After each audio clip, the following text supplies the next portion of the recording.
Good evening, everybody, and welcome to not Friday Night Fights, but Salty Saturday.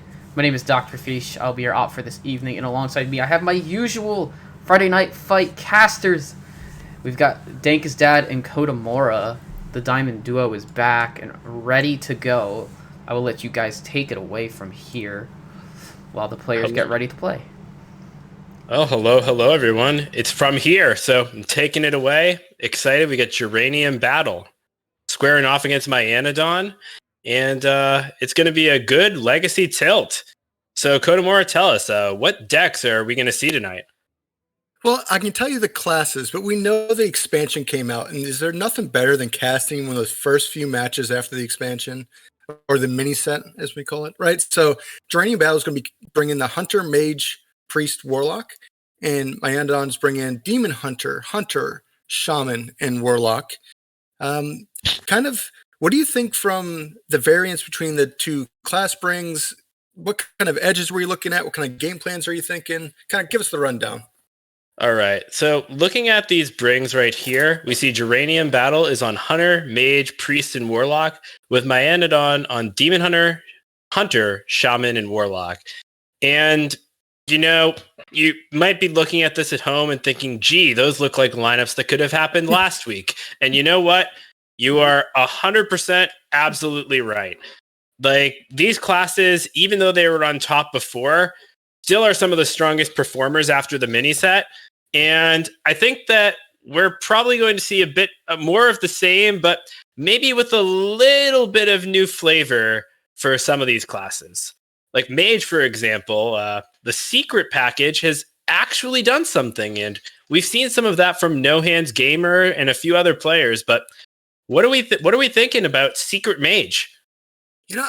I like it, and I don't think we're settled on kind of where it's going to land. We see the secret package kind of flavored with this ping style package, kind of crushed into it. We're seeing some more control versions of it. So, you mentioned the No Hands Gamer, which really runs a kind of a front-loaded, putting down a bunch of secrets and dropping a 6/6 early, maybe two of them if you're lucky, opposed to more of a control-y style list. I think without any questions, I think Objection has maybe been undervalued. I think it's so far a super strong card. It'd be very interesting to see kind of where the meta shifts out on what is the most optimal on the secret packages. And also kind of, for me, the next question is really, where does the Warlock go? I mean, it got some control-y style cards. Does it shift more into this later game push? We saw Warlock go more Curse Lock. Does it kind of keep pushing down that spectrum towards control? Where do you think it ends up, the Warlock in the current meta? So for Geranium Battle's lineup, I don't think it's changing much at all. Into the decks that Myanodon is bringing, especially, I think that the Abyssal Curse imps are probably pretty good. We might see the Voidwalker version just because Aggro Demon Hunter is a big player. Now, because of the mini set explicitly, there is a bit of a new deck there that has come about. So Geranium might want to play a little more toward the board, but I think the aggressive imp package works.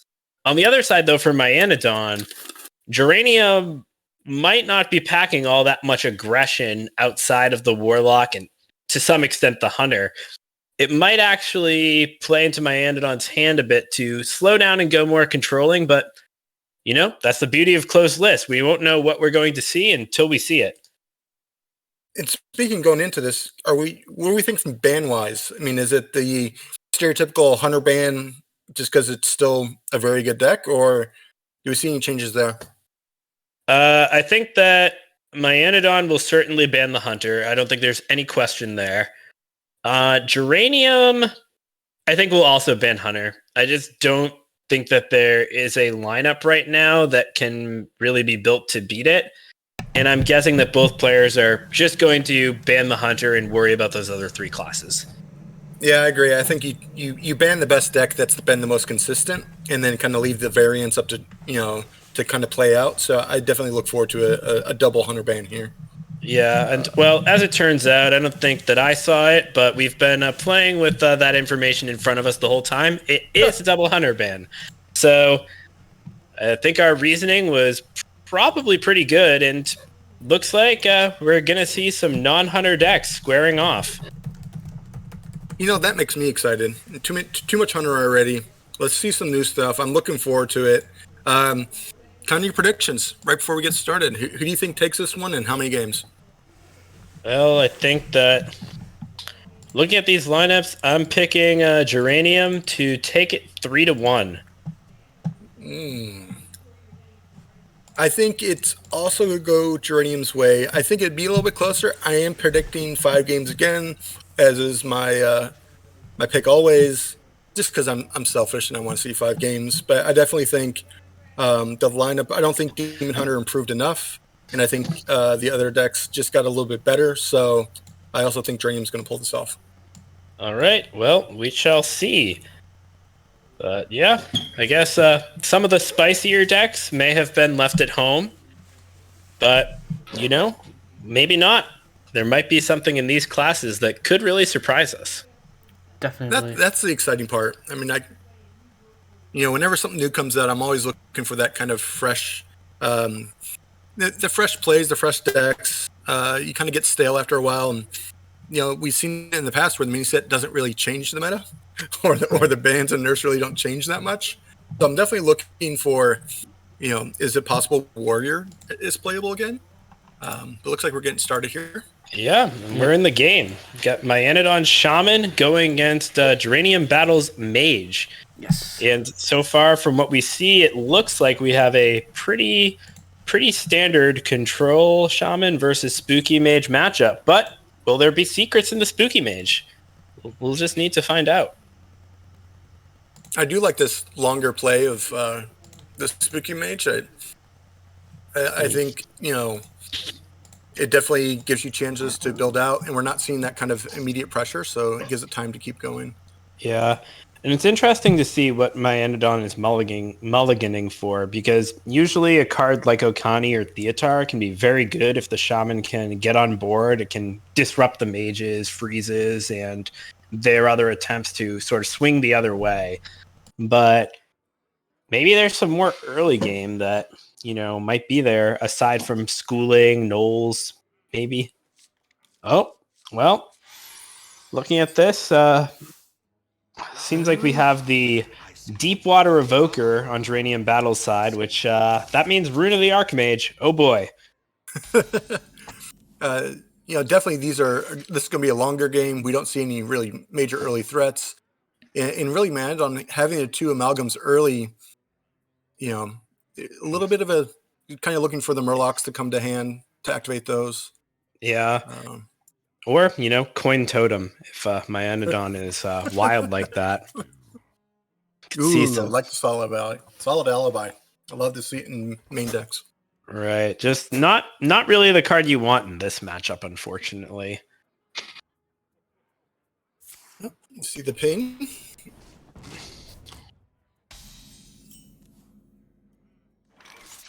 Oh. And we think a tempo play here with Amalgam? Nope, just going to go. Then it's the Strength Totem. And there's the rune. Really miserable start on both sides. It isn't a barn burner. I mean, it's Hero Power Pass.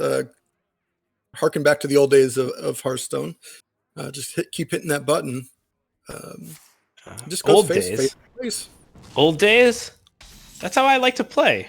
Yeah, so do I. It's a compliment to us. This is how we play Hearthstone. Yeah. All right.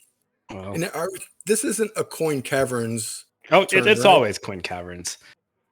There's not really much else to do. Plus, Elemental is one of the better roles for Amalgam.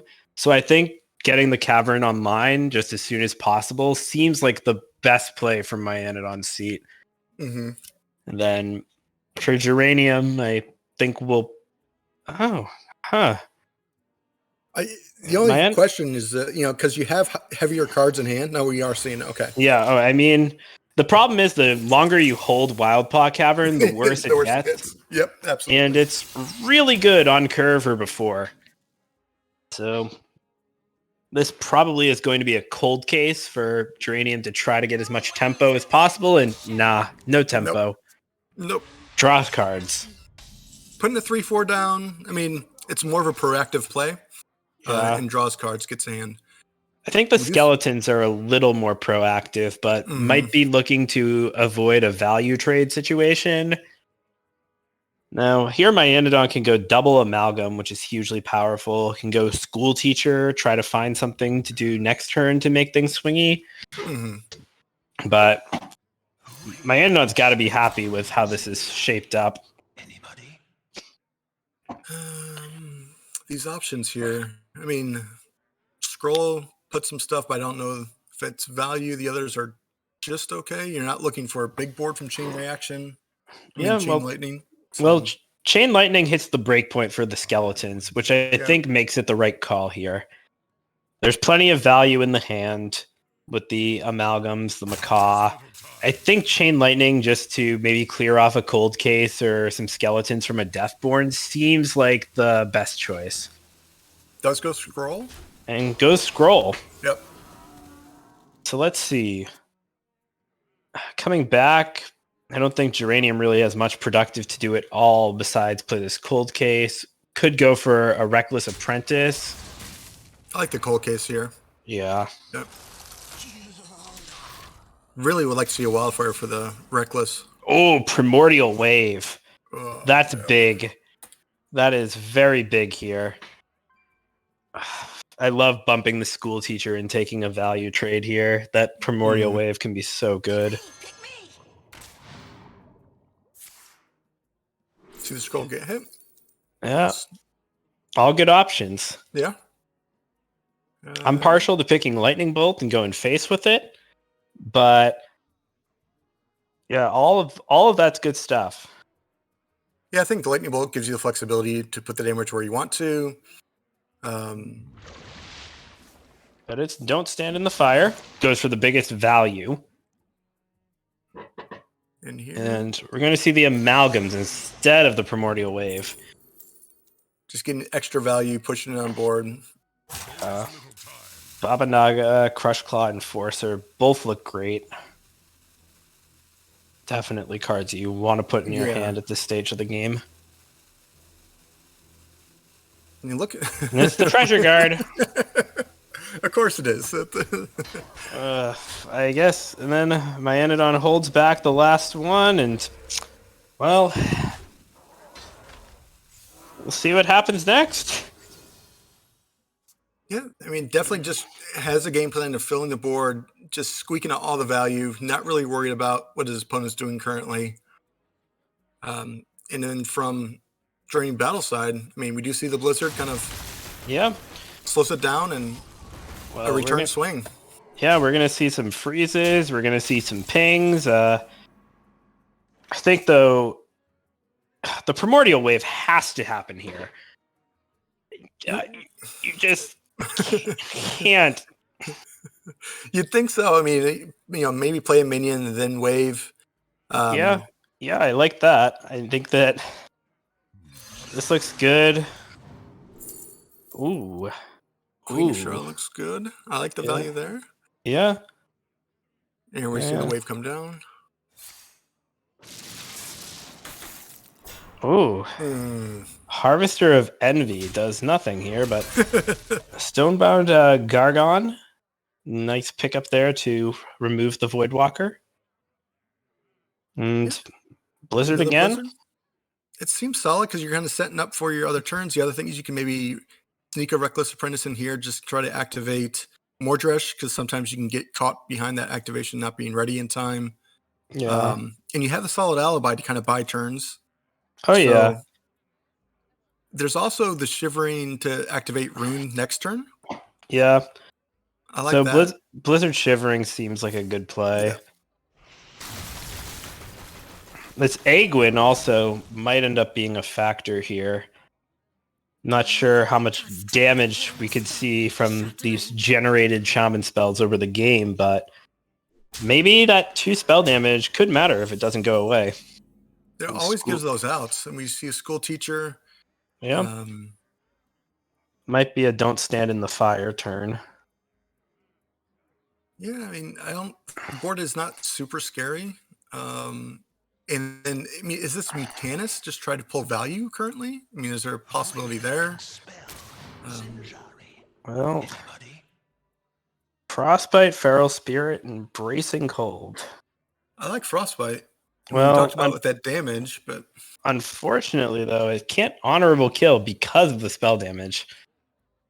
But it does gain 3 armor. Well, it doesn't because it's off the Naga, so unfortunate there. but it's just still like you said, that recurring damage bonus could be. I mean, that's 5 damage even if he wants to slam it down now. Yeah, Just the race. I would expect the Treasure Guard probably, but who knows? We're supposed to know. That's our job. Well, we're supposed to guess. I don't think we're supposed to know. Fair enough. We're getting philosophical here. Nope, that's a parrot. It's Runin time. It's always Runin time here, right? Yeah. This is. Think about any other. Double Reckless isn't bad. It isn't bad. I mean, it does. Brand Reckless is what we'll see. It makes sense. I mean, this does clear things up. Does turn on the Mordrish, leave a Bran on the board. But at this point now, you have to start worrying just a little bit about this Denathrius because there's a Denathrius and a Macaw sitting there in hand. And that's dangerous. Yeah, and next turn's got to be the Rune. I'm trying to think of, you have one solid alibi to kind of buy a turn out, so you kind of want to start putting your opponent down on life to kind of put him in range of a 2-turn lethal. Ooh, this is going to be a... Yeah, I don't love the Theotar here. I think Command of Neptulon is really the card that I want to see come down to take care of this Bran. That's scary to leave just that up. Yeah.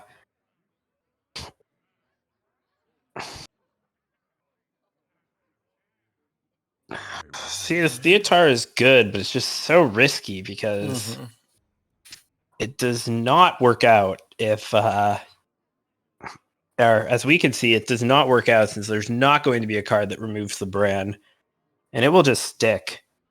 Playing more spells to get the Ashara going just there we go. Seems like the better choice, and well, I do like this, putting the board pressure, clear out the Bran. Yeah. Keep everything kind of in line. It's just too dangerous to keep up. Yep. And then surely we see the totem, and I think probably just the Frostbite to clear. Yep. If you're already committed to that line, you might as well just go full out on it and just remove it all. Yeah, I mean, with the taunt roll, though, there's a little more argument to holding back, but I still like spending the mana, clearing the board. It just feels good to see to fully utilize your mana. It may not be optimal, but it does. It's... Right. But you can keep in mind that because of the overload, keeping this card is likely the only way for Myanodon to fully utilize his mana next turn. So it's not really a huge loss, but I think that the tempo play is just to clear that off, protect your max health. All right, Explosive Runes, Arcane Overflow. Ooh. Objection. Oh, Myanodon played around it. Oh, unfortunate roll there. Oh, that's not unfortunate. Nope. All the secrets. How did Rune get better? It seems like it just got better. Yeah, Objection's a good card to get off a Rune. So we'll see that 1-mana minion, I'm sure. Easy test. And Objection. And this Theotar is going to get blasted. Ooh. Mordrish, I think, is gotta be coming over. And probably send Don't Stand in the Fire. Yeah, I wouldn't send the other two. I think it. Yeah, I mean, Don't Stand is, you don't like it, but it's the best. It's the best of the worst options. Yep. Um, And then here's the hero power.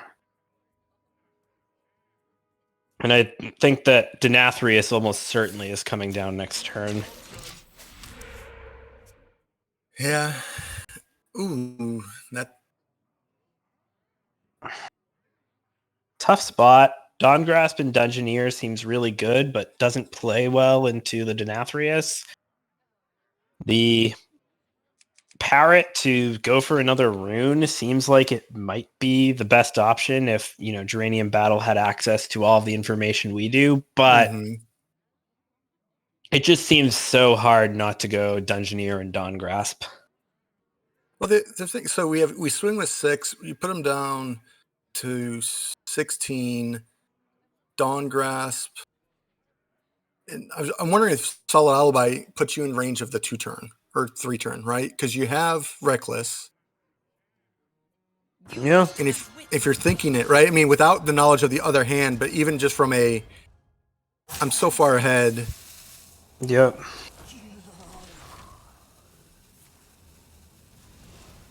All right, so here we go. We have 5.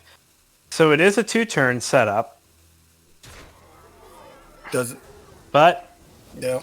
But here's Daddy. And there's no. I mean, I think that even being that low in life, it just seems like a natural play. Yeah. I think like trading off first, maybe just to get a little extra health, but sure. Well, I mean, it's happening. Yeah. That's a two life swing, right? Yeah. 1 more damage for against my head on. Yeah. All right. So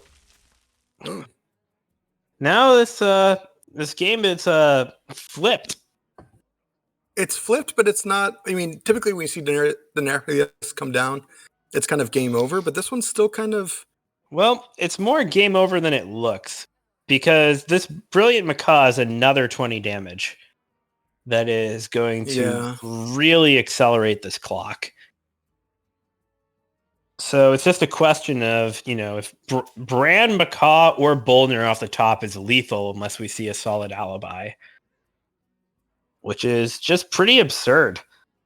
It is. You think at 32 you're safe. We have a clean way to deal with it on board. Yeah. It's only 5. The other option is to just freeze it, which I think we're going to see. And then Reckless Hero Power, just to push damage. No, looks like it's Dungeoneer. Oh, we're going to see the Alibi. Geranium is going to play around it, and then the ping to set up the Reckless. So, if Myanodon wants to keep the burst potential, then it's going to be a pretty awkward turn.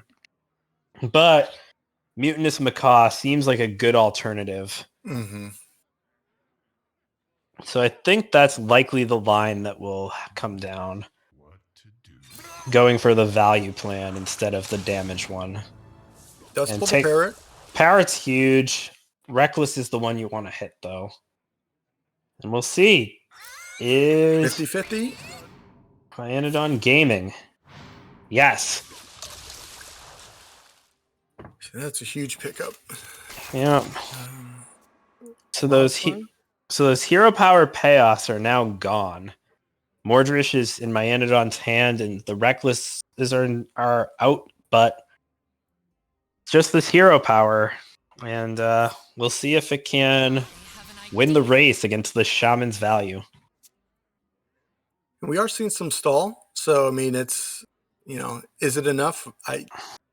That's a stretch, but we are seeing some stuff, and possibly with Kalthazad in hand, can we squeak out something? I mean, the hero power is at 5, and it's about to go to 6. 7 with the wildfire.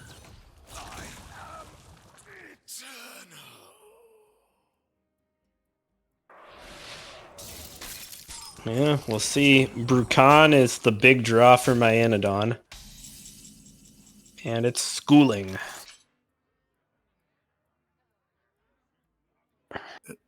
And Glug coming down. Yeah, I like this play. So Glug combined with Sleepbreaker seems like it's a good spot. This sets up the Queen of Shara, puts a lot of stats in play that plays around Don't Stand in the Fire. And we know now that those big AoE clears from the mage are all used. Does this deck run the Deathborn? It does, but if Deathborn comes out, that ping has to go into the Glug. Yeah, that or they can freeze. Yeah, it has to go in the Glug. But we have enough freeze on Dranium's side to kind of hold off that turn. Possible outs. Not saying they're any good, but I'm just thinking possible outs for Dranium here. Definitely. So that's what we see. The hero power is not scaling. Glug is out of commission, but still holding it down. Keeping Survive? the pressure. Keeping the pressure on Myanodon's life total a little bit lighter. And keeping Geranium on the back foot. I definitely like the control here. And, I guess the question is, do you try to you hold the Kalthazad for more value, or you just kind of push it, try to swing for the fences with the hero powers your backup?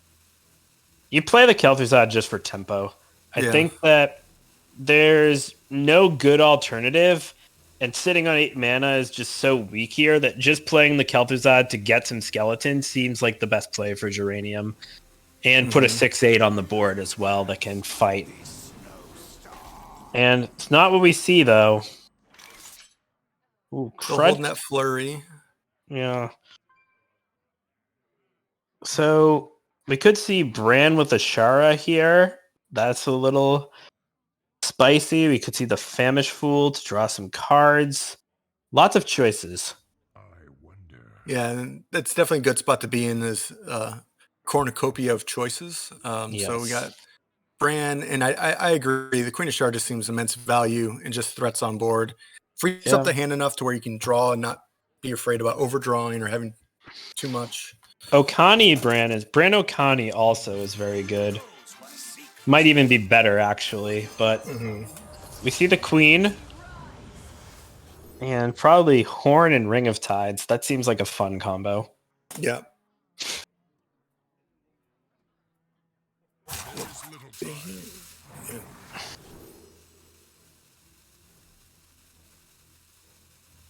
Go for the ring. If he takes Horn twice, I swear. Don't you dare, my Anodon.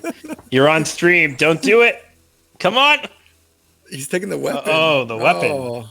I like it. Okay. I do like it. Okay. The weapon's a good choice. Doesn't get it off, though, but I like the little bit of extra reach. I don't think there's anything wrong with that, but if you're picking the Horn, you can't pick it twice because the ring is a better second Horn. That's the reasoning there. I'm glad you're able to explain that for the viewers. We do see 6, 2, 4, 6 on the board, 6 in hero power. It's 12. That's 2 turns. Yep. Ooh, and there's the Deathborn. Uh-oh. This is getting spicy. Brucon, where art thou? I mean, I think definitely that you set up the Deathborn. Easy Wildfire, just kind of. See, now I think that I disagree with this a little bit. Yeah. Because pushing that face damage is very important. And I think that this would have been a good spot where Nightcloak Sanctum or Flurry would have been better spent to set up a 2-turn clock. But still is a little bit of one. Yeah. I mean, just high rolling. Yeah. where this damage goes. Yeah, it just gives a bit of time, though, to my Anodon to maybe work out a solution. And I think, maybe the thought was, leaving enough minions so you can run your skeletons into them. right? But the Mhm. flurry should have done that anyways. And then from my Anodon side, I mean, you have Akani. Well, we see the horn. And it's Neptulon. It's a big minion. It's a big I body. mean, and it clears off some skeletons. You have to play it. You also have this muck pools to get another 10 drop after you do your trades. But my Anodon has to play a little faster. Okani, but doesn't clear. well, this is one-off lethal. Well, Or no, it is lethal. It doesn't. Should, It's lethal. That's an 8 damage hero power. That's it. yeah. I think my Anodon just got a little lost in the sauce there. Ashara did not trade for some reason. The Crud Caretaker wasn't played instead of the Okani. Tough one. That's the power of kind of just playing it out, and the thing in the back pocket was the hero power just gets a little bit bigger and ping it down, and you set up these 2 turns, you chip them down, and very well played from Geranium's side. Absolutely. So kind of what are we bringing next? I mean, what's the thought process here? You lost a tight one with the Shaman deck. Do you run it back if you're my Anodon? What do you think? So I think that this information is pretty pivotal for Geranium. I don't think anyone was expecting anything other than Control Shaman, but knowing for sure, Geranium now knows that the Priest deck may struggle. So if the Priest is in fact Bless or Naga, Control Shaman can sometimes have a tough time, can give the Priest a tough time because of techs like Primordial Wave. So Geranium goes Warlock. We see my Anodon bring back the Shaman, and well, that's a Spice Bread Baker. Oh, I love it.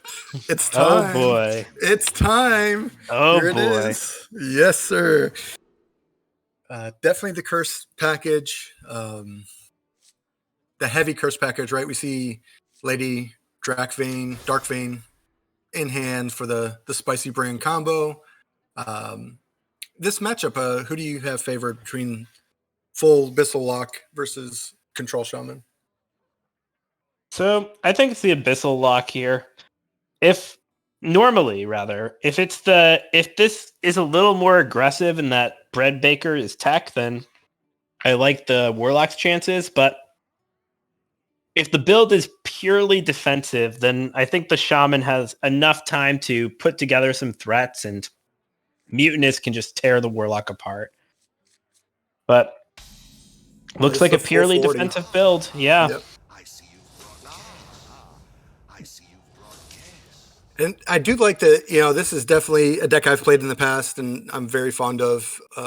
It does allow you to kind of survive the early game and just put pressure late. But to your point, you can get kind of pinpointed. We do see an Arson. So one of those tech cards for removal we talked about in the beginning. Yeah, the new Arson Accusation. Choose a minion, destroy it after your hero takes damage. That's a winner. It seems to fit the way the Warlock likes to play the game. So absolutely. Pickup of the Tamsin Rome. And Hero Power Pass. Yep. Gigafin. All the removals here. The danger that Warlock can come across is having the hand be a little bit too big. So maybe throwing down a 3-drop here instead of tapping is ideal. Yeah. I mean, we'll probably just see the tap with the 1-cost spell. Yep. I was thinking it might have been a Renethal turn there just to put out the Spider Tank. Mm-hmm. But it's Wild Paw Cavern time. And that's, the danger is if you allow your opponent to kind of have the straggling board where your one clear can't clear everything at once, it kind of just keeps refilling. That's when Warlock can struggle a little bit. Because it has good board sweeps, but the single targets it lacks a little bit. Yeah, well, Arson Accusation can sort of make up for that weakness. which is But- I definitely value that card. Spire Tank is a good one here, and then into. I mean, do you arson the 3/4 just trying to grab back some tempo? Oh no, I think that Abyssal Wave here is sort of the play next turn. So just putting out this Renathal and feeling out what my Enodon's going to do seems perfectly fine. I like it. Yep. And there's a Theotar. Not really all that good in this spot. I'm guessing we'll probably see the Gorlock Ravager. But Yeah, I think you need to start filling your hand up and yeah, playing for the long game. Right. And you don't want to overcommit too much onto the board when you know that this Warlock likely is going to have some clears coming back the other way. And we are going to see a full hand if he goes for the Abyssal.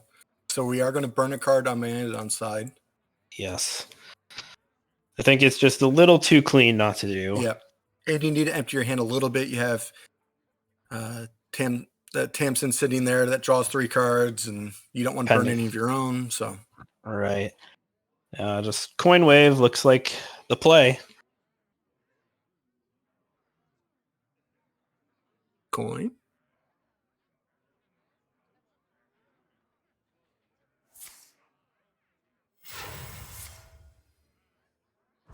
Yep. That'll do. Yeah, schooling wasn't the best burn, but it is a card. Yeah. So we get to see the fun of Theotar. There might be a curse heading back the other way, maybe later in the game. Oh, the plays within plays. The danger, Amanda's got to consider his hand size, right? Because he doesn't want to get caught again and burn another. Well, he Card- can't. Oh, because Well- if he keeps it, you're The right. curse will go. So it's almost funny because in this matchup, one thing that you can do to sort of stop the Warlock's damage is fill up your hand.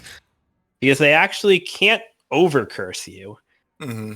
So if you're able to keep your weaker curses in hand along with, value cards like Amalgam of the Deep that like refill you, you can make the Warlock's job a lot harder. Don't know if I like emptying. Okay. Not punished, but So this works out, I think, a little well for my Anodon because there's not a clean clear coming back the other way or mm-hmm. nothing really exciting for Geranium. Like we might see the Arson Accusation tap for like a slow turn. Mm-hmm. I do like And- that.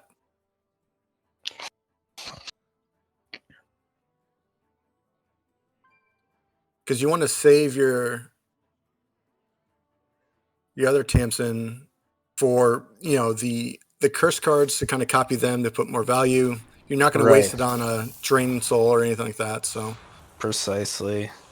and then dropping the Mistress down here just gain some life. Yep. Can even spend the Touch of the Nazarim as well if he would like to clear off a totem and gain a little more health. But I think just the Mistress should be sufficient. Yeah, I like that.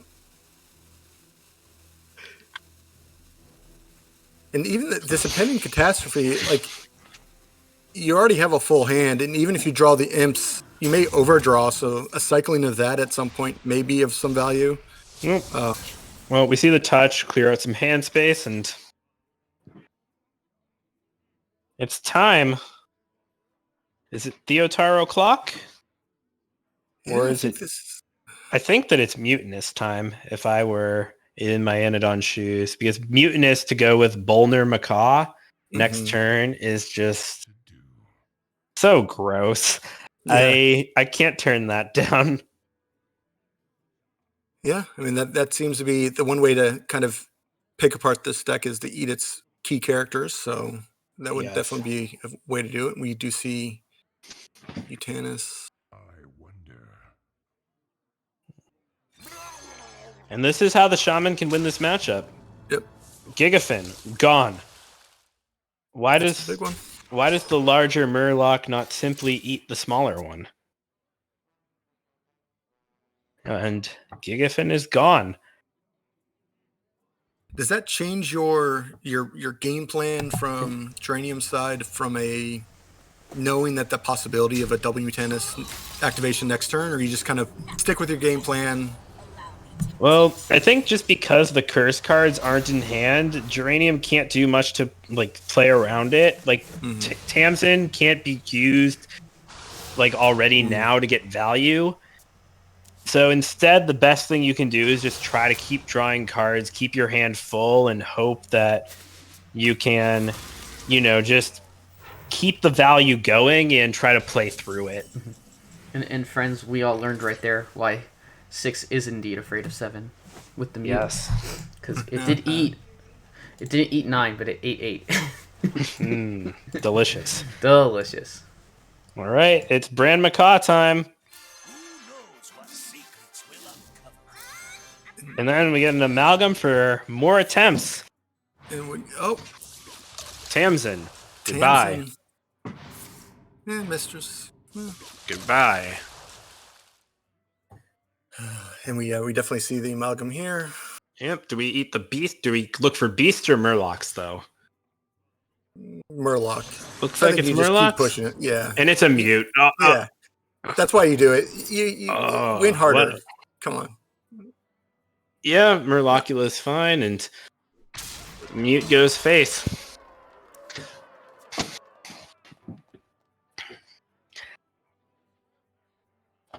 I think this is fine.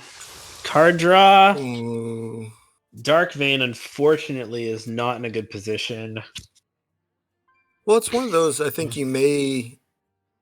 Yeah, you can't because it's. What's the last? I believe it's Touch of the Nazarim. Yeah, it was. So if we do this, easy clear the. You need to clear Bran, which we're clearly going to do.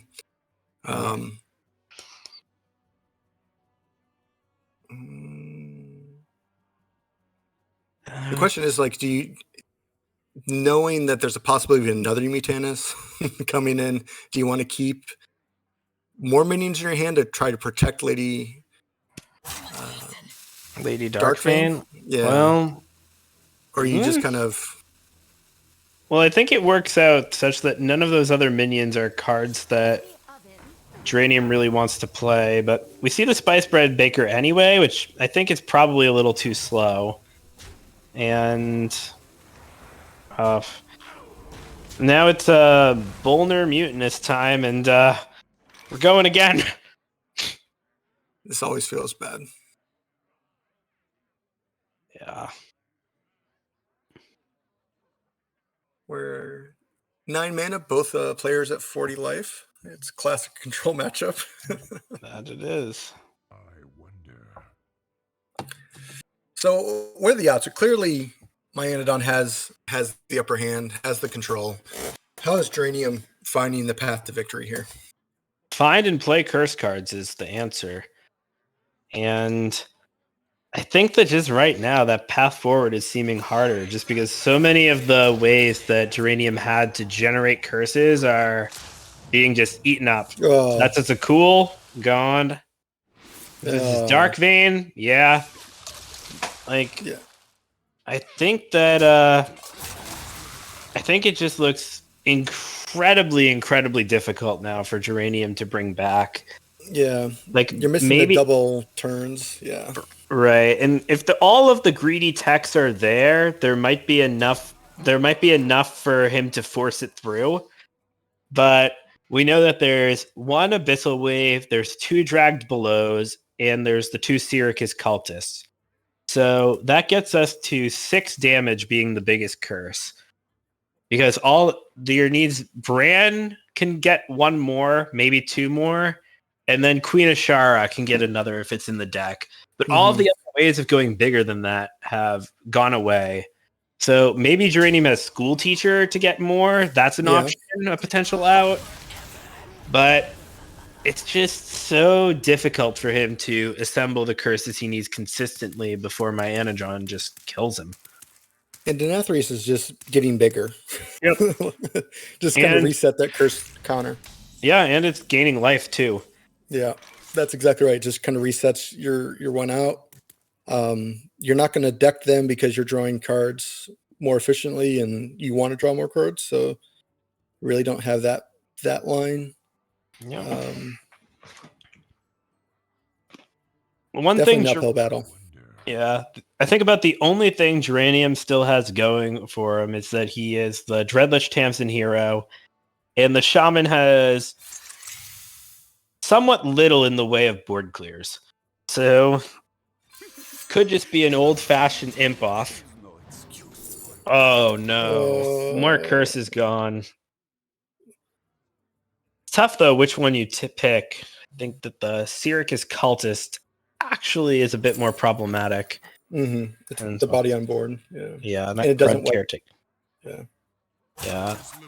Just because it can be doubled by Bran, where Abyssal Wave's unlikely to have another partner. But we'll see. I think the Crud Caretaker or the Cookie can go. But it is we see the Cookie. And Abyssal Wave is the choice. Okay. Interesting choice to Totem over the Amalgam. I wonder if there's another type that is being saved for that isn't Murloc. Ooh. Oh, Theo. Ooh. Uh-oh. Maybe this is it. We asked for outs. This could be it. Oh. Bran Theotar. It's time. That seems like the play. When you're this far behind, you have to go for it. And I think it's very, very likely you hit Denathrius. Oh, well, I mean, we know that, but how likely is it that Myanodon has Denathrius in hand? Because if it's not Denathrius, then it doesn't win. No, but I think you have to take the chance regardless. You're so far behind. Yep, and it's not Denathrius, but Abyssal Wave is a good consolation prize, and so is Drain Soul, apparently, for Myanodon. We didn't see the brand. Oh, we're keeping the brand for curses, but unfortunately, I think that might have been the most realistic shot to close out this game. A little more healing there from the Murlocula. Yeah. And oh boy.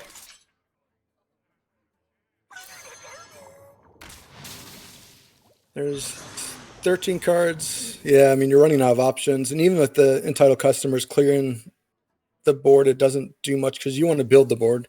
Right, and at this point, unfortunately for Myanodon, not finding the card draw or cycle to get through the deck, no Famish Fools.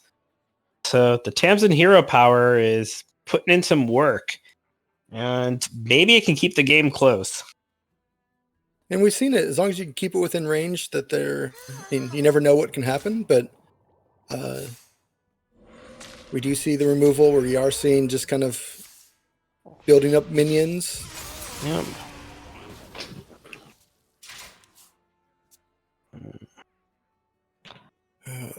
Null is something. Yep.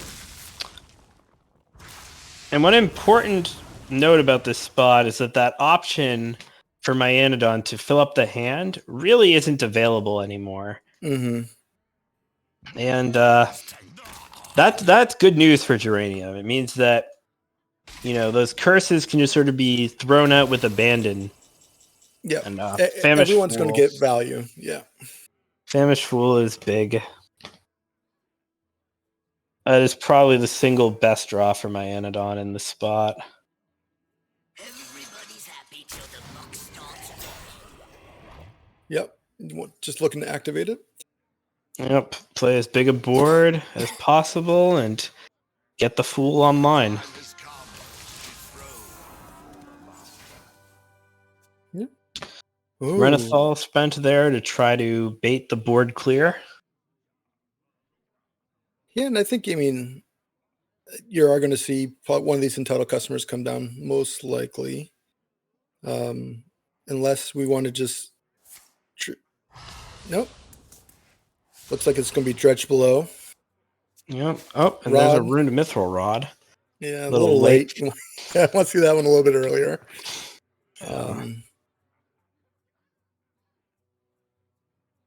Oh, might as well get all the value out of the cookies.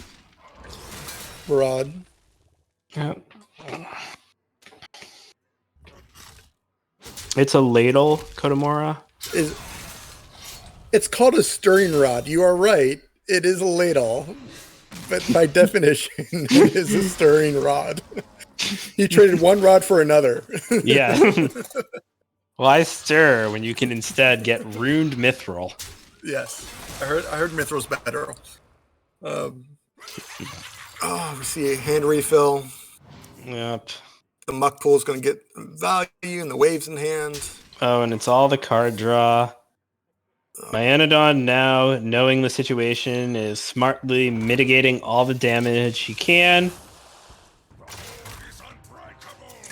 And, well, I think Geranium can control this board until he runs out of cards. It seems like that's exactly what he's on pace for. Yeah. I mean, there's always a chance. Definitely, we're getting closer to that inflection point of, you're going to run out of cards and your hero power isn't going to do as much. Yeah, I mean, I'll be honest, I have not been counting how many dragons Geranium has played. There's a Kazakusan in there, along with 4 other dragons. Maybe there's something. But the Denathrius is almost enough on its own. Which is just scary. Yeah. Again, can't wait till this card has changed. That's it? Yep.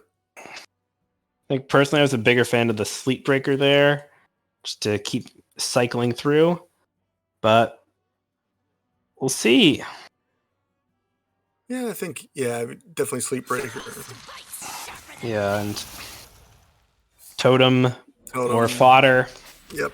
And of course, draw last. Always draw last. And it's Glug. More fuel. But discount now, coming the other way. There's not any crazy combo turns. I mean, it's always, hero power, discount. See what you get. Another arson accusation. If Denathrius wasn't lethal, at least you can remove it if it hit the board. But I think after the clear, I think that's it. 4-3. Nope, just shy. Yep, 29 from Denathrius, 32 on Geranium Battle's side.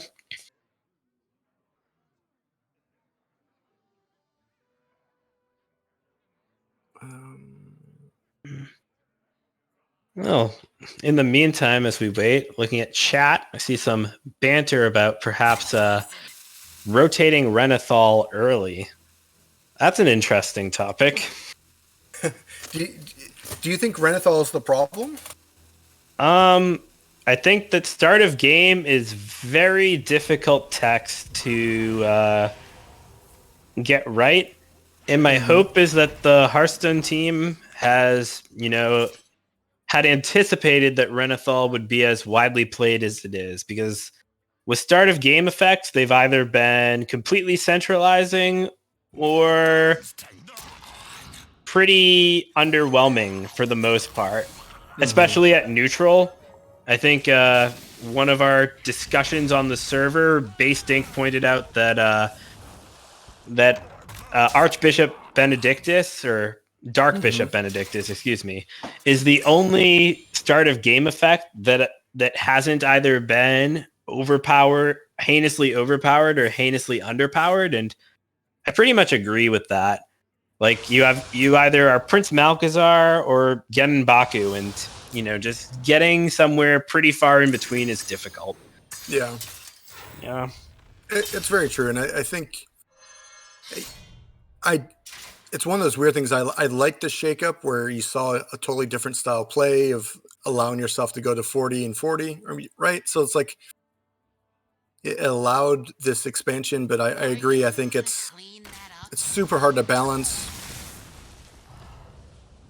I'd be very interested in making it almost like another hero altogether, and the hero power is a passive thing where it's 40 card, right?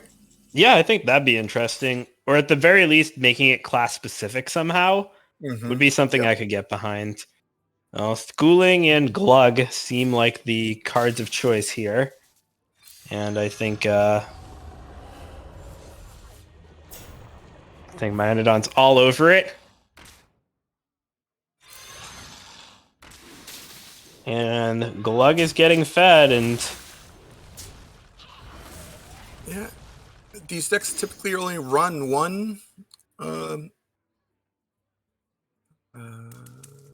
So I'm doing some counting here. And that's 4 curses that Geranium can put into hand. We have 4, 5, 6, 7. So that's 22 damage. So I don't think there's another way to squeeze out 13. But it's close. It's close. It's scary how close it gets, right? Right. And normally for this Warlock, like without the Shaman's Disruption, the Warlock can pretty trivially put together all the damage they need. But it's just a little bit unfortunate, and I think that going the slower route against Shaman just leaves you open to this Mutinous Punish, which is just so hard to deal with. And we get to see the last card. It is Dragged Below, and it's one more. Is this lethal? With the 3 extra? No. Well, we see 3 + 8. It's 2 off. Oh, man. You gotta drag here. Drag up. It would have been 2 off. Yep, so close. And now here comes Denathrius to end all hope. Yeah, I mean, Such a tight game. I mean, I think that it was... Oh no, wait a minute. Is it even over? because he took damage.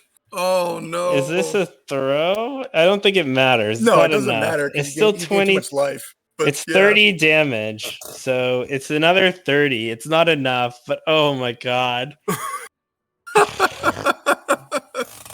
I know we were joking about how difficult it would be for Geranium to close this out, but I think he really played this as well as he could have and got Absolutely. everything out of it.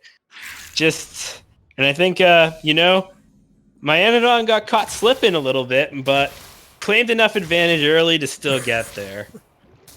What a game. Oh man! Oh, crazy game. I mean, that's.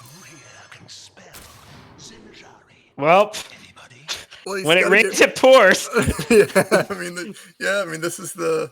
He had to get rid of Perpetual everything. flame? Come on. Oh, Geranium cannot buy one. That is quite a discovery. hey, Not that it really matters, but it's just salt in the wound. it is. It is. Well done, I mean, playing it to the end though. I mean that's never give up because we've seen two close games come down to the wire. Drainy was able to pull out one of them. Myanodon closed out the other one. I'm excited. Are you still sticking to your 3-1? Yep, it's looking good. All right. Now, what do you think Myanodon's going to bring in Geranium? You think he's going to stick with the lock with what's left? I'm guessing that we're gonna see the Warlock from Myanodon and Geranium's gonna switch. That's my guess. I think, yeah. Well, the thing is I think Warlock that control lock is still very fine into versions of Demon Hunter. And in the mirror, that version is better than the aggressive style because it has more control. Yeah. So I can actually see Geranium just sticking with the Warlock and kind of getting some more knowledge before he shares his. So I'd actually he's be playing. inclined to favor the aggressive one in the mirror, which is counterintuitive. But all right, we see the priest, and it is Naga Priest. It seems like versus aggro Demon Hunter, and that's a How's good this matchup aggro go? hand. Yeah, The Demon Hunter is going to play all of their cards and play them all very quickly and then draw a new hand of cards. And that's tough. Naga Priest, though, they have a 1-drop Naga and a Wig in hand. So I think that the Naga Priest will win. That is, That's how that goes. I think Yeah. you're right. And even the So- treasure guard early is decent, kind of slow them down. yeah, like don't toss it. Radiant. Radiant, that's good. Both decks, though, basically have their I win cards, so to speak. Mm-hmm. But maybe this Predation for Myanodon is just the card here. Yeah, that's good. Yeah, see the mouse over. Makes sense. Yeah. So I think, though, if you are Geranium here, this is probably a good Radiant Elemental turn. Yeah, And I like absolutely. this tempo play here. absolutely. You have to have some early board. Make him have to kind of react to what you're putting down. He has to remove this, and if he doesn't, then it can snowball. Right, exactly. And without spending the coin, Myanodon cannot do it. So I think we probably will see coin hero power here. Yep. Not optimal, but does clear. Yeah. But does give initiative over to Geranium to put something down. Yep. And I think if you're Geranium, you got to be pretty happy with how those turns played Mhm. out. Oh, see, perfect. Naga Wig. And that's just really all you got to do on that side. Like, the Demon Hunter has to do all of this while still killing the face. And it's too hard. The Nagas, when they draw their Wig in their opening hand, just are so difficult to get through. Yeah, we do see Handmaid's almost activated. I believe it's one more. Yep. Yep. And that's another Naga. I like that. Little unfortunate there that, can't guarantee a creature type or minion type, but oh, oh, Dirty. oh, Devour. I mean, I I'm think devouring putting him these minions. Yeah, it makes it wide, and then you devour and just trade in. You're not spending all Yep. your mana, but I think that's totally fine. Yeah. 8's a lot to get rid of, or 6 a lot to get rid of. Yeah, and the Handmaiden's active now too. Yeah. So Yeah, Demon Hunter does not want to spend all this time removing minions. that they don't. And look at this too. Myanodon can't even use the mana efficiently. Is this? Yeah. Nope. Just a 1-2. Oh god, it's Pelagos. Oh. It went from bad to worse. Yeah, I mean, I think the Handmaiden makes a lot of sense. Activate the wig, draw some more cards. Yep. Yeah. And it's another Handmaiden, the Cathedral, Oh, of and course another Wig. Aha! I think here you buff your handmaiden to make it bigger to survive more, trade in. Yep. And then you can sit. You could even spend one Wig here just Yeah. for tempo. I don't think that's out of the question. But I think that Dranium Battle is very solidly in the driver's seat. Opening hand Wig, it's hard to beat. Absolutely, especially with early drops for activations, right? So I think getting the Slither down to activate it early was king, and having it on board so that the initiative was on Dranium's side, and it just that one turn kind of changes the whole game. Yeah. Still thinking it out. Well, Dranium's going to take the tempo route here, opting to play the Naga instead of the Oh. Wig. And it's a Not enough time.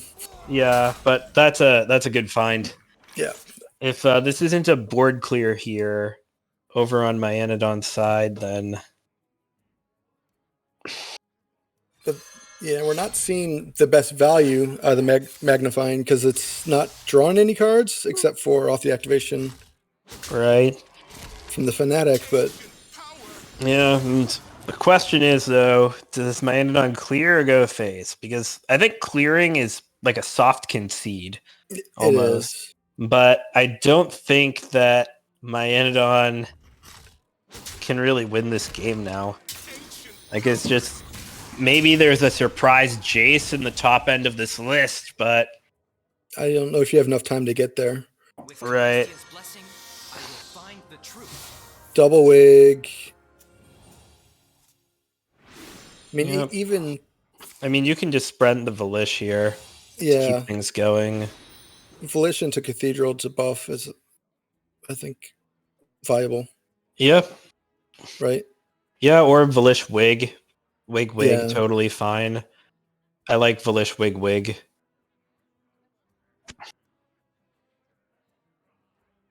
Because you grow the Volish to a 5/5 if you Yeah, do that's that. true. Yeah. No, we are seeing Yep. maybe both. Volish to get a little more mana, and then just the Handmaiden. I mean, I like the double wig here. Yeah, I think that was a little bit of a flex there with the Devour. You know, Geranium Wait. showing off a little bit. Yeah. I think there was a change of thought halfway through that plan, but either way, I think it's still valid. Yeah, Um, and it honestly, it's not it's not like it doesn't make any sense too. If you're playing around Sightless Magistrate, this does draw you another card, and maybe Geranium has thought that Shadow Word Devour isn't the most useful card that he could have. Mm-hmm.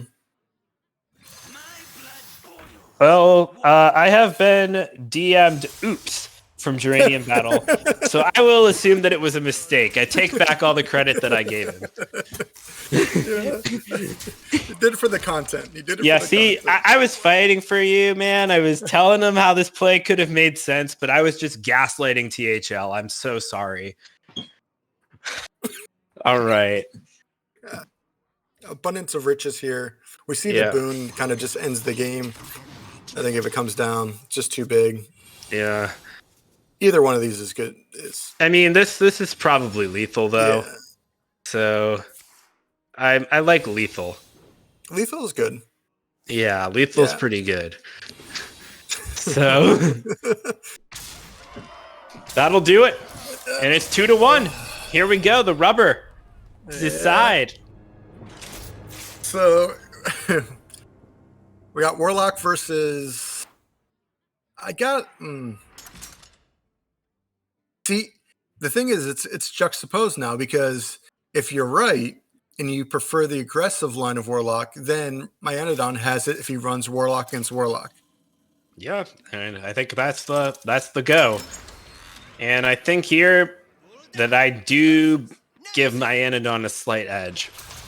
And the reasoning, Missile Lock, yeah. The chip damage early gets there. right? And while Warlock does have some impressive clears, most of them don't really come online until the mid game.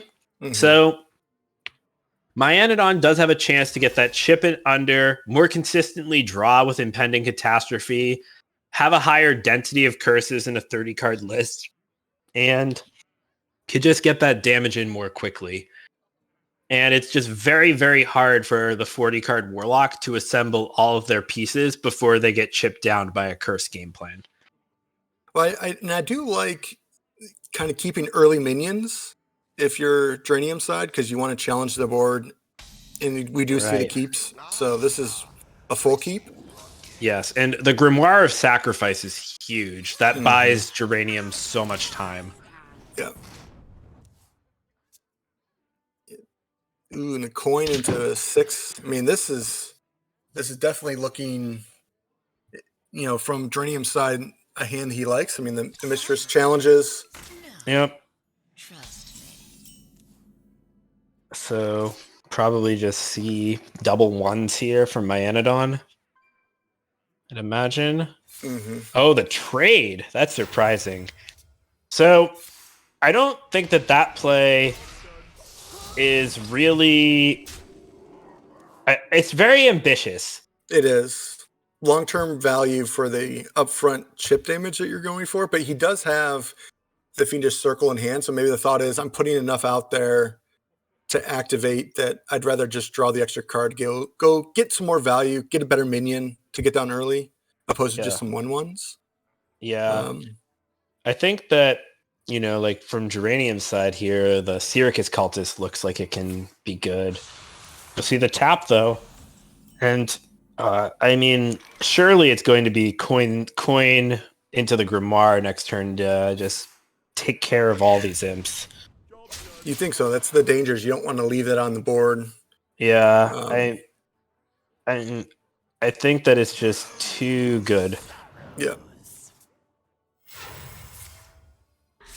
But on the other hand, we do see 8 damage are being put down, so the chip factor is coming into play. Yep. Um, But now my Anodon has nothing. Nothing. There's nothing in this hand that can put on any pressure. There we go. And got to play the Flustered Librarian. Yes, But you can't. Don't worry about that 1 damage, right? You got to put tempo on the board.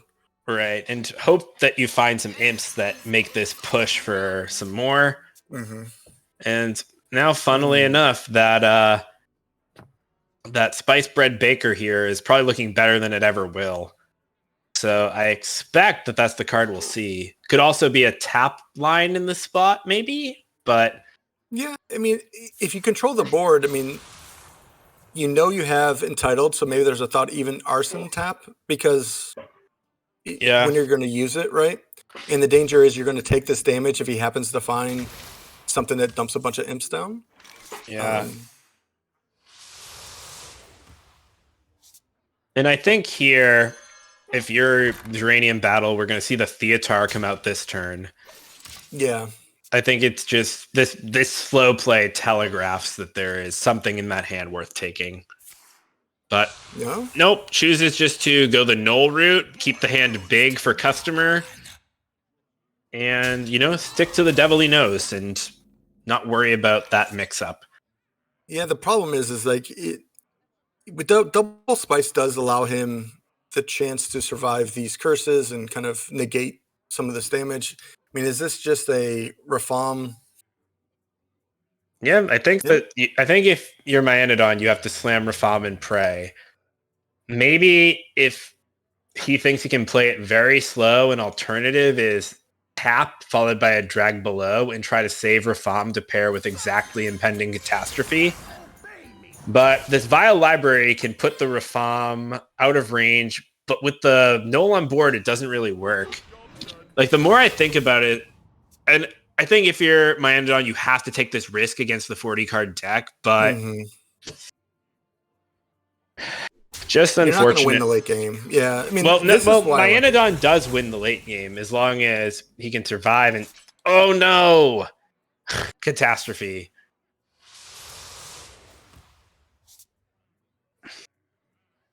But we are starting to see some of these curses hit. And I don't think we'll see this catastrophe get cycled. No. Seems like a good place to play the runes. You don't have a board to really worry about. Yeah.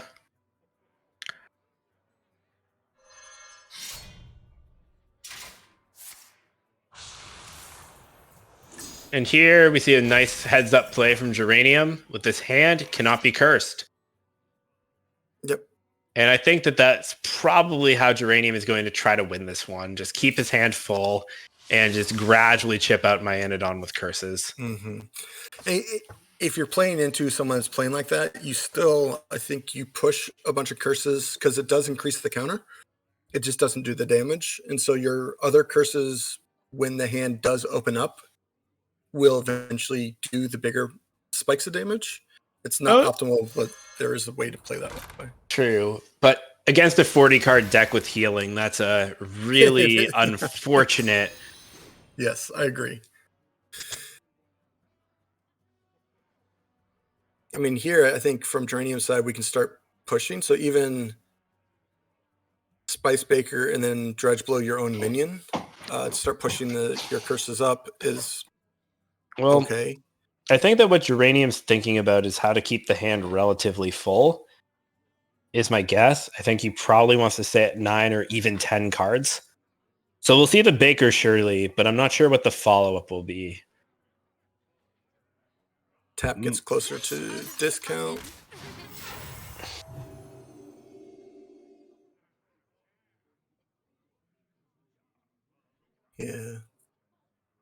Way too many non-proactive cards from my Anodon's hand. Just early. Didn't see the Imps package to kind of push this out. And Dranium had the early answers, and now it's just how do we navigate so we stay safe? Yep.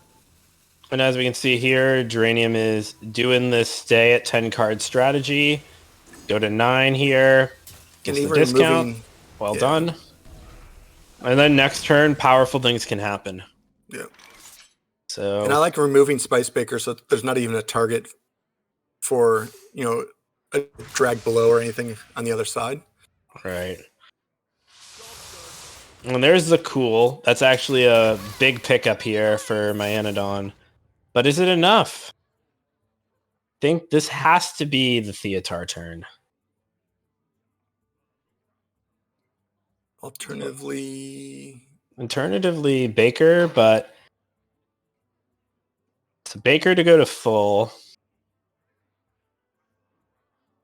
But then that you're giving your opponent the knowledge that you can't gain any more life. Like at this point, it's just now. Well, there's still the Cool. There's still Drain Soul. There are lots of ways that Geranium can gain life. Lady Darkvein is huge. I think then Abyssal Wave or Drag Below seems like the card you want to use here. Abyssal, then you can actually arson your own guy and then kill it, and then it triggers both of them. Yeah. Or you can actually just Mortal Coil one of the spawns. Yep.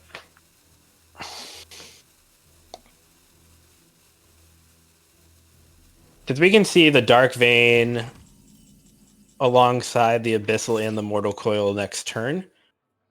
And I think that that's all Geranium's setting up for, just playing around getting cursed more. And we'll see if my Anodon is heads up enough to maintain his hand size the other way to avoid getting cursed out by a power turn on the other side. See that. Yep. Okay, there's Bran. If that's the case, then you definitely just want an Abyssal pass and then set up for the Bran, Dark Vein, Mortal Coil. And then that way it's 4 more curses going into the hand the other direction, which may be too much. Well, I mean, I like your line here. I think that just the Abyssal Wave pass seems like the best play. But dredge below your own, even dredge below your own minion there to get the count up. Yeah. Right. But hey, Geranium's got a good plan. And you know what that plan is? Fatigue. Yeah.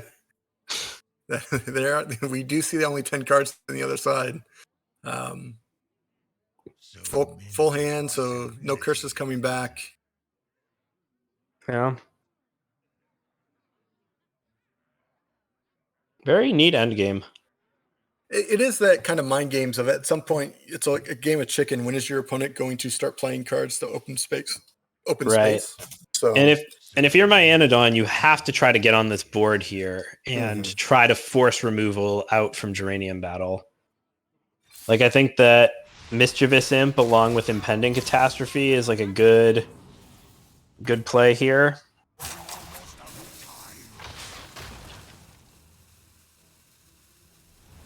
Puts it out Abyssal range. Yep.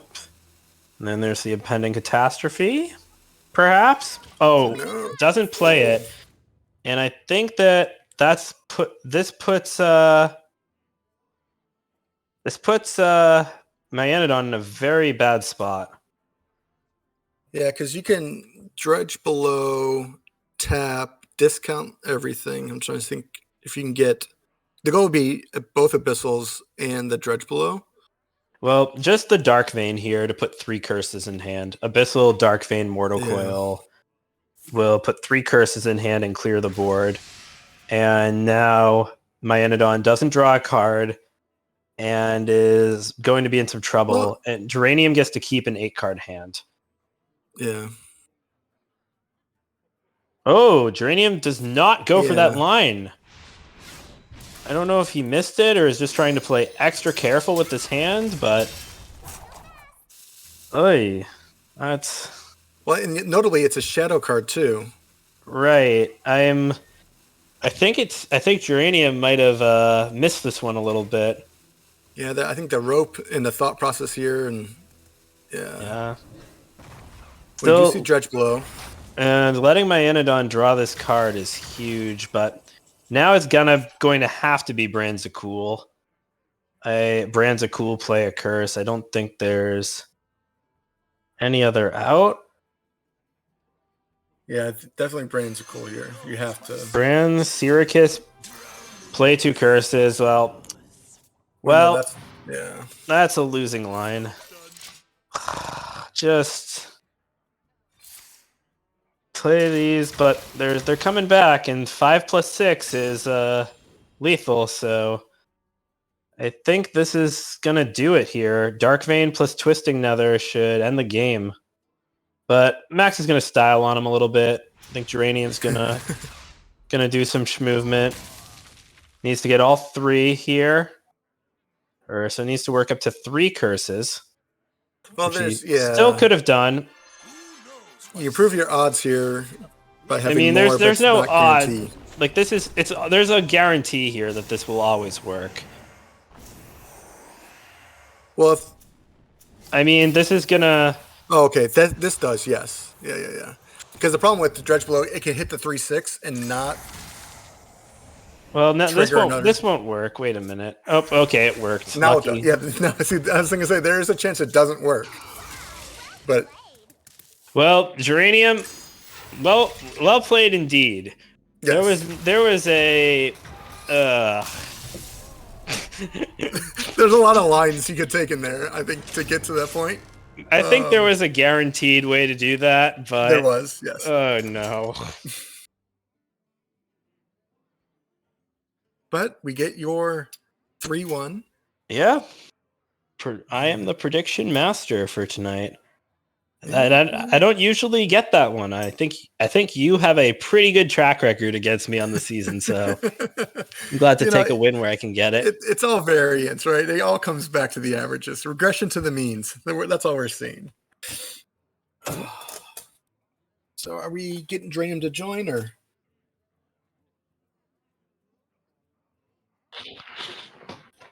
Awesome. So kind of what was your take from... Oh, we got it. Good. And he's here. Congratulations. Thank you. You know, kind of what was the game plan coming into the week? We saw definitely the larger Abyssal package. I mean, your thought processes on kind of the choices you made? Yeah.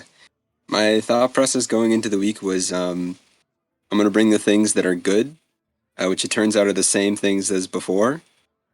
And then I saw,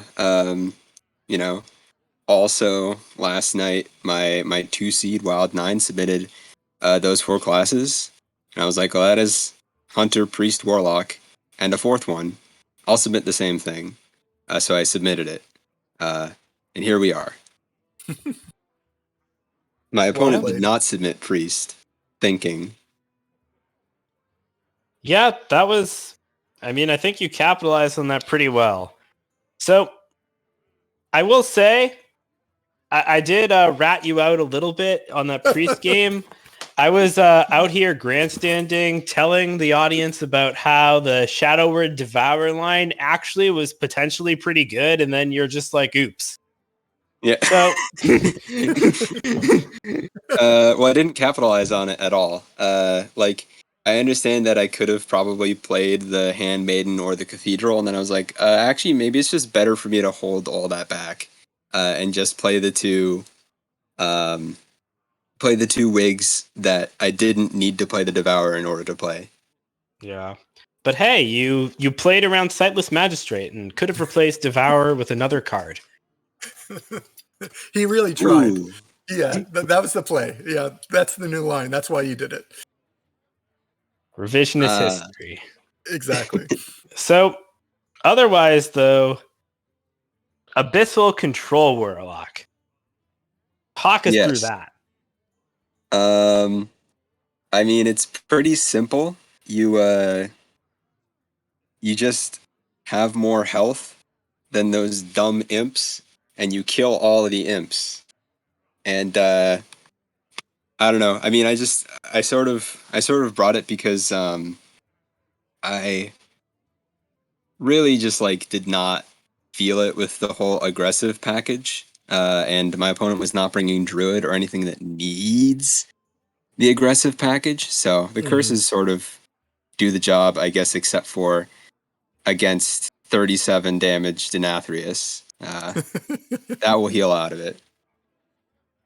You almost Yeah. got there though. That game was really back and forth, and we're like trying to figure out the lines to the outs, and Yeah, yeah, you put him to 2 Unfortunately. effectively. yeah. Yeah, I mean, like, I really just needed to not have every single one of my combo pieces stolen. That would have been peachy. Well, I mean, discovering a mutinous is something you pretty much always have to play around, right? Like, I mean, we've done some prep together. You know, I know that generated mutinous is your weakness, so I know. it was very easy to spot that.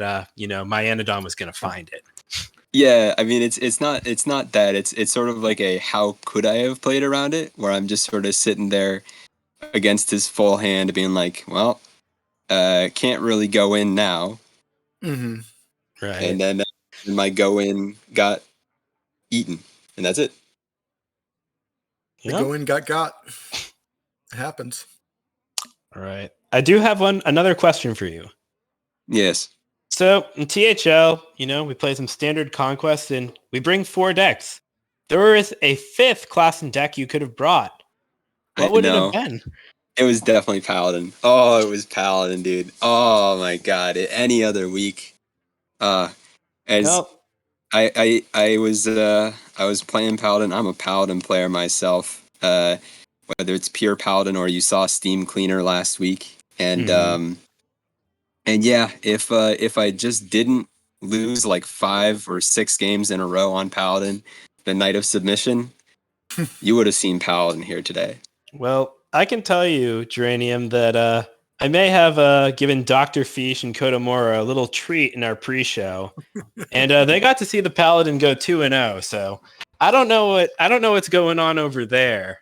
That 5 and 6 or 5 or 6 losses, but maybe the Paladin's looking clean. So watch out, guys. Maybe Paladin's back on the menu this patch. This is a 2 seed versus 3 seed diff. I could never. Exactly. That's right. The 3 seed is the 3 seed because he does not mulligan as good as the 2 seed. That's the truth. Actually, true. Thank you guys for putting on a show. I know it was a lot up in the air whether it was going to happen or not. So Well, you and my Anodon put on the show. Thanks for playing. Yeah, we were just spectators that we're from the peanut gallery. We just make comments. It's a joy.